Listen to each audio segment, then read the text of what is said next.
Asalaamu calaykum waraxmatullaahi wabarakaatu. Soo dhawaada daawadayaal mar kale iyo muuqaal cusub.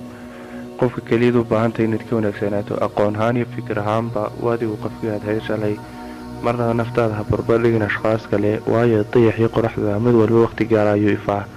Quruxda wejigu way dhammaataa, laakiin quruxda qalbiga iyo wanaaggu baaqayuu haanayaa weligiiba. Ogow, inta badan dadku ma jeclayna maqlaan runtaas, sababtoo ah waxay ka cabsanayaan inay burburto nolosha khiyaaliga ah iyo laba-awaalka ay ku jiraan iyagu. Haddaad u baahantahay inaad isbedesho, guulaysatana keliya ku dhaqan hal sharci, waana naftaada been ha u sheegin, hana ku madadaalinin mala-awaalaan jirin. Qofkay noqoto bilowgiisa bilow aad u dhib badan, nolosha ku dharbaaxa duruuf aad u qalafsan, laakiin nihaayada dhammaadka ayaa noqdo mid ifaya.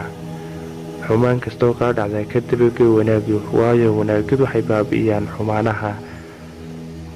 Allah ayay u sugnaatay mahad dhammaantii, kaasoo inagu galaysay nimcooyin aad u fara badan oo la soo koobi karin. Allah ayaan ma weydiisanaa khayr dhammaantii, sidoo kale Allah ayaan ka magan gelinaa shar dhammaantii.